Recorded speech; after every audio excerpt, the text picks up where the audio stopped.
सभी को जय सिया राम। जैसे कि आप लोग जानते हैं, हम लोग श्रीमद् गोस्वामी तुलसीदास जी कृत श्री रामचरितमानस पढ़ रहे हैं। पिछले वीडियो में हमने पढ़ा था राक्षस, आज्ञा मांग, गोफन, सुंदर सागी, तोमर, मुगदर, परीग, प्रचंड शूल, कृपाण, फरसा और पर्वत खंड हाथ में ले लेकर चले। आज हम इससे आगे पढ़ेंगे। जैसे मांसाहारी पक्षी लाल पत्थरों के ढेर को मांस जानकर दौड़ते हैं और उन्हें चोंच टूटने का दुख नहीं सूझता, इसी प्रकार राक्षस दौड़ पड़े। अनेक प्रकार के हथियार और धनुष बाण लेकर युद्धवीर करोड़ों बलवान राक्षस झुंड के झुंड दुर्ग के कंगूरों पर चढ़ गए। वे गढ़ के कंगूरों पर कैसे शोभित है, जैसे सुमेरु के शिखर पर बादल हो। युद्ध के बाजे बजते सुनकर योद्धाओं के मन में उत्साह होता है। तुरई और नफीरियां बज रही हैं, जिन्हें सुनकर कायरों की छाती फट जाती है। वानरों के समूह देखे नहीं जाते। अत्यंत विशालकाय रीछ महान योद्धा हैं। वे दौड़ते समय मार्ग कुमार्ग नहीं देखते, पर्वतों को फोड़कर मार्ग बना लेते हैं। करोड़ों वीर कट कटा कर दांतों से होठ काट अत्यंत गर्जना करते हैं। उधर रावण की ओर इधर राम जी की दुहाई दी जा रही है। जय जयकार करके युद्ध आरंभ हो गया। ऊपर से राक्षस पर्वतों के शिखर गिराते हैं। वानर उन्हें रोक लेते हैं और फिर राक्षसों पर ही चला देते हैं। पहाड़ों के बड़े बड़े टुकड़े लेकर वानर रीछ दुर्ग पर डालते हैं।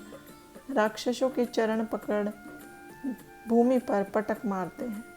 फुर्तीले वानर गरजते हुए कूदकर दुर्ग पर चढ़ गए और भवनों पर चढ़कर श्री राम की कीर्ति गाने लगे। एक एक राक्षस को पकड़कर वानर फिर भाग चले। अपने को ऊपर और राक्षसों को नीचे देख वीर पृथ्वी पर आ गिरते हैं। राम जी के प्रताप से वानर समूह राक्षसों का मर्दन कर डालते हैं। राम जी के प्रताप को कहकर वानर फिर जहाँ तहाँ कोट पर चढ़ गए। राक्षसों के समूह भाग चले, जैसे तेज वायु के चलने से बादल इधर उधर उड़ जाते हैं। लंका में बड़ा हाहाकार मच गया।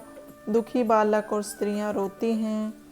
सब मिलकर रावण को गाली देने लगे कि इसने सुख से राज्य करते हुए मौत बुला ली।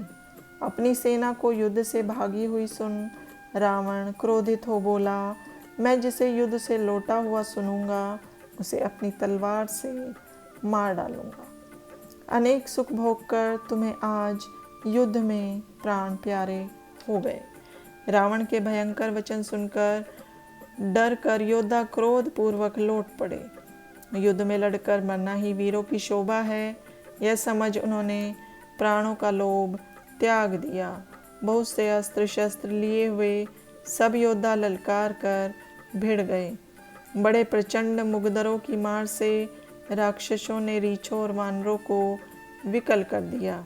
शिव जी बोले, हे उमा, यद्यपि वे आगे जीतेंगे, पर डर से व्याकुल हो बंदर भागने लगे। कोई कोई कहता है कि अंगद, हनुमान, नल, नील और द्विविद कहाँ हैं। हनुमान जी ने अपनी सेना को चलायमान होते सुना। वह पश्चिम के द्वार पर मेघनाथ से युद्ध कर रहे थे। वह द्वार दृढ़ होने के कारण टूटता नहीं था। तब हनुमान क्रोध कर प्रलयकालीन मेघों के समान गरजे और लंका कांड के ऊपर आ गए। फिर पहाड़ लेकर मेघनाथ के ऊपर झपट पड़े। उसका रथ तोड़ सारथी मार गिराया। मेघनाथ की छाती में लात मारी। तब दूसरा सारथी उसे व्याकुल समझ रथ में डाल घर को ले गया। हनुमान अकेले ही लंकागढ़ पर चले गए हैं। यह सुन समर में बाके वीर बाली पुत्र अंगद खेल ही में उस पर चढ़ गए। क्रोधित हो दोनों वीर वानर हृदय में श्री राम जी का प्रताप स्मरण कर रावण के भवन पर गए और अयोध्यावासी राम जी की दुहाई देने लगे। वे कलशों सहित भवनों को गिराने लगे। यह देख राक्षस भयभीत हुए। स्त्रियां हाथों से छाती पीटते हुए कहती हैं कि अब दोनों उपद्रवी वानर आ गए।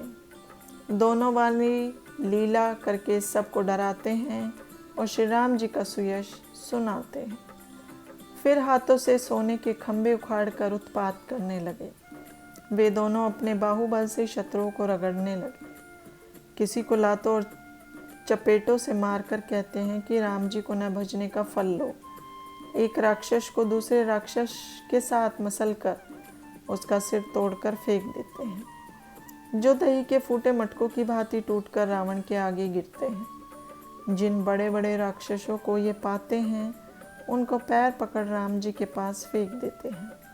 विभीषण उनके नाम बताते हैं। राम जी उन्हें अपने लोक को भेज देते हैं।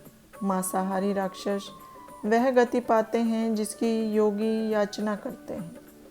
बड़े दयालु होकर वे कहते हैं कि राक्षस मुझे स्मरण तो करते हैं, चाहे बैर भाव से ही सही। मन में यह समझ मोक्ष देते हैं, हे पार्वती, ऐसे कृपालु कौन हैं जो भ्रम त्याग ऐसे स्वामी को नहीं बचते। वे बड़े भाग्यहीन हैं। अंगद और हनुमान लंका में प्रवेश कर गए।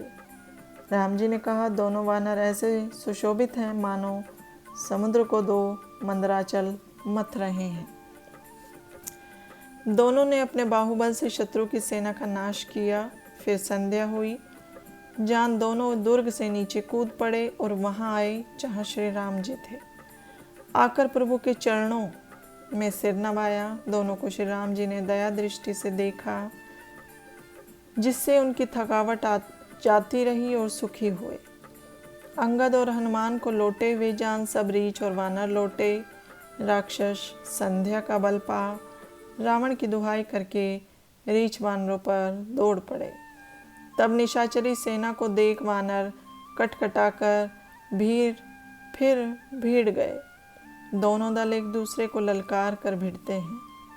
योद्धा हार नहीं मानते, निरंतर लड़ रहे हैं। सब राक्षस बड़े वीर और काले हैं और वानर भारी डील डोल व अनेक रंगों के हैं। दोनों दल समान शूरवीर हैं। वे क्रोध पूर्वक अनेक प्रकार से लड़ते हैं, मानो वर्षा और शरद ऋतु के बादल वायु की प्रेरणा से लड़ते हैं। अवनी, अकंपन और अतिकाय राक्षसों ने सेना को विचलित देख माया फैलाई। क्षण मात्र में अंधेरा हो गया। किसी को अपना पराया नहीं सूझता।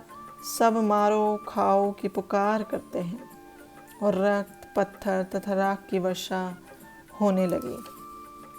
सब दिशाओं में घोर अंधेरा देख वानर दल व्याकुल हो गया। वे एक दूसरे को देख नहीं पाते, इससे जहाँ तहाँ एक दूसरे को पुकारते हैं। राम जी ने सब भेद जान लिया। अंगद और हनुमान को बुलाकर उनसे सब हाल कहा। सुनते ही वीर शिरोमणि दोनों वानर क्रोधित हो दौड़ पड़े।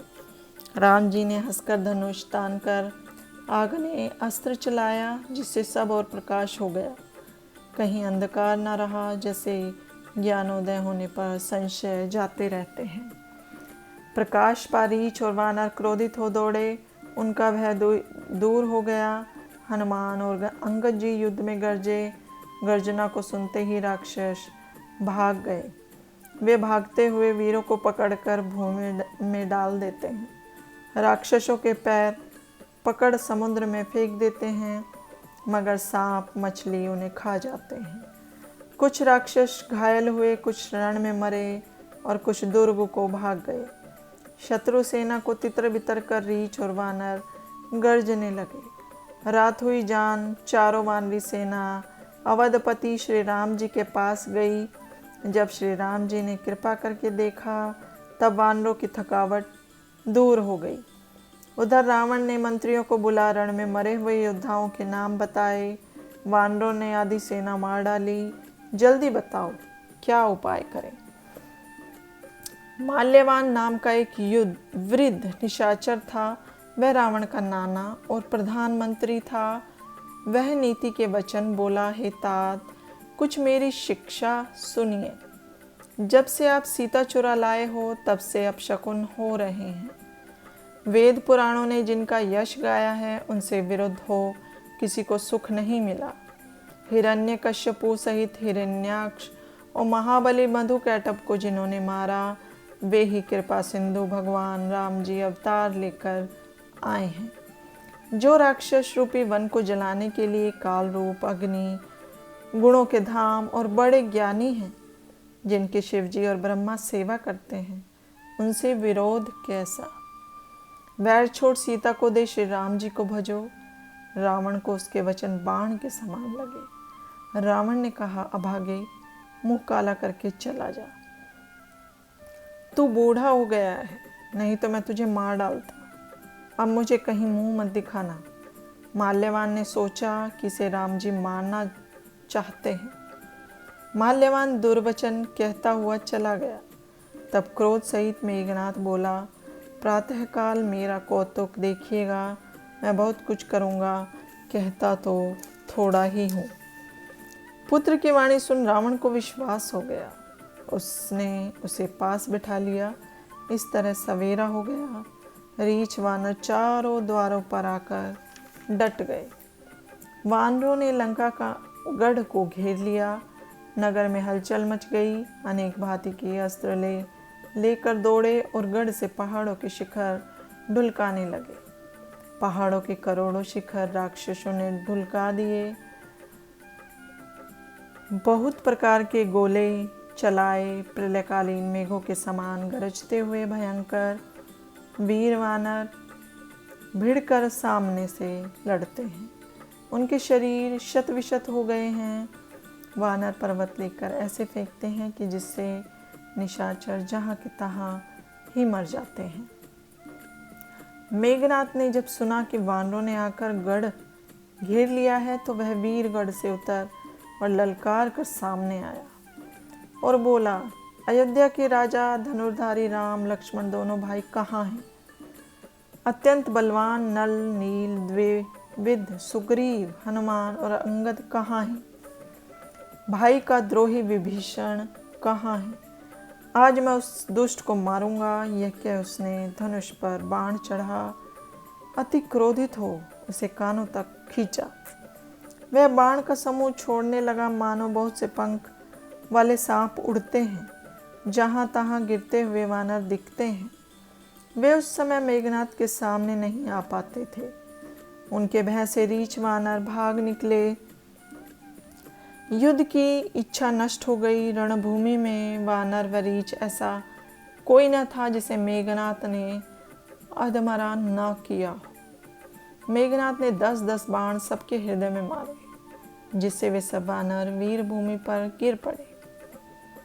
युद्ध वीर मेघनाथ सिंहनाद कर गरजने लगा। हनुमान जी सेना को देख क्रोधित होकर काल के समान दौड़े। उन्होंने तमक कर एक बड़ा पहाड़ उखाड़ा और क्रोध के साथ मेघनाथ पर दे मारा। पर्वत को आते देख वह आकाश में उड़ गया। उसके रथ सारथी नष्ट हो गए। हनुमान जी बार बार ललकारते हैं। वह भेद जानने के कारण पास नहीं आता। तब अनेक दुर्वचन कहता हुआ मेघनाथ राम जी के पास गया और अनेक अस्त्र शस्त्र उनके ऊपर फेंके। रघुनाथ जी ने सब कौतुक से ही काट डाले। राम जी का प्रभाव देख मेघनाथ खींच उठा। वह अनेक माया करने लगा, जैसे गरुड़ के साथ खेल करता हुआ छोटा सा सांप उन्हें डराए। महादेव जी, ब्रह्मा जी और सब छोटे बड़े जिस प्रभु की माया के वशीभूत है, उन्हें वह खोटी बुद्धि वाला राक्षस माया दिखाता है। वह आकाश से अंगारे बरसाने लगा। पृथ्वी से जलधारा प्रकट होने लगी। पिशाच और पिशाचनियाँ नाचकर मारो काटो चिल्लाने लगी। उसने फिर रक्त, बाल और हड्डियाँ, बहुत से पत्थर तथा धूल बरसाकर अंधेरा कर दिया, जिससे अपना फैला हुआ हाथ भी नहीं सूझता था। राक्षसी माया को देख वानरों ने व्याकुल और समझा कि अब तो सबको मरना होगा। यह देख राम जी ने जाना कि सब वानर भयभीत हैं।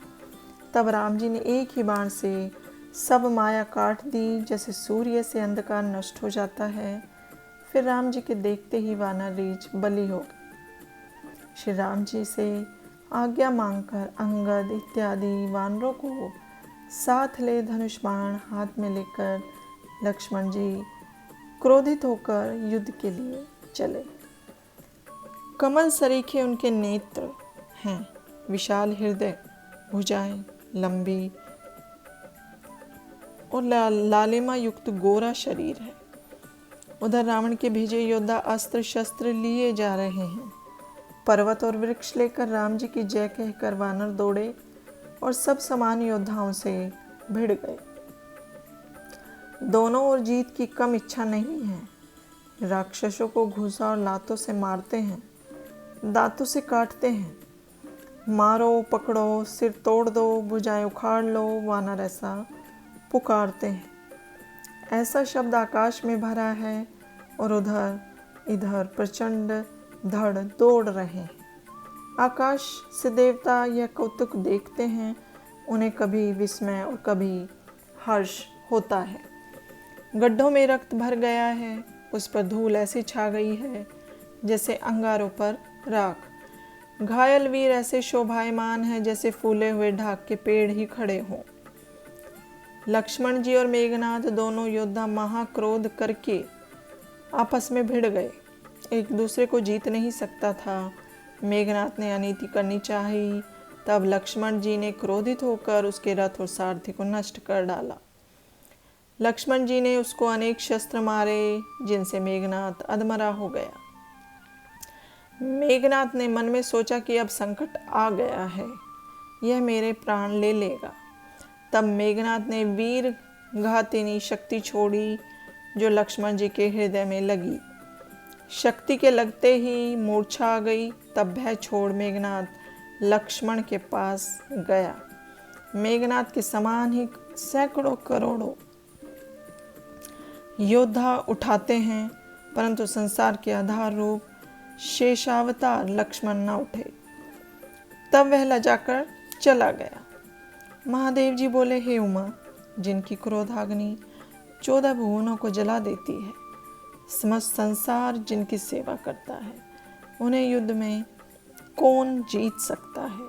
इस कौतूहल को वही जान सकता है जिस पर राम जी की कृपा होती है। संध्या होते ही दोनों सेनाएं लौट आई। सेनापति अपनी अपनी सेना संभालने लगे। सर्वव्यापक पूर्ण ब्रह्म करुणा निधान श्री राम जी ने पूछा, लक्ष्मण कहाँ है? तब तक हनुमान जी उन्हें ले आए। लक्ष्मण की दशा देख श्री राम जी बड़े दुखी हुए। अहो हे वीर हनुमान जी, आपके बिना धैर्य कौन धर सकता है? भगवान विनय करते हैं कि मेरे प्राणाधार लक्ष्मण जी जीवित हो जाए। हनुमान जी दोनों हाथ जोड़कर बोले, हे नाथ, आप लक्ष्मण जी का सोच न करें। आप कहे तो इन्हें ठीक करने को पाताल में जाकर शेषनाग को नत कर अमृत कुंड को ले आऊं।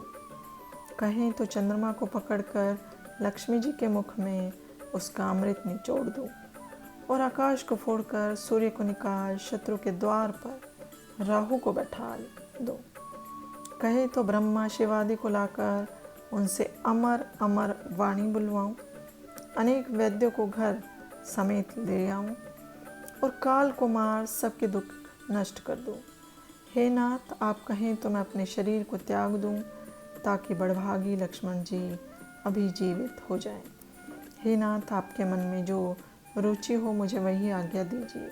हे प्रभु, आपके प्रताप के बल से मैं उसे क्षण भर में कर सकता हूँ। जामवंत ने कहा, लंका में सुक्षेण वैद्य रहते हैं, उन्हें लेने की किसी को भेजिए। तब हनुमान जी लघु रूप रख लंका को गए और घर समेत तुरंत सुक्षेण को ले आए। सुक्षेण ने आकर श्री राम जी के चरण कमलों में सिर नवाया और पर्वत तथा औषधि का नाम बताकर कहा, हे महावीर, जाकर आप उसे ले आइए। सभी को जय सिया राम। अब हम इससे आगे अगली वीडियो में पढ़ेंगे।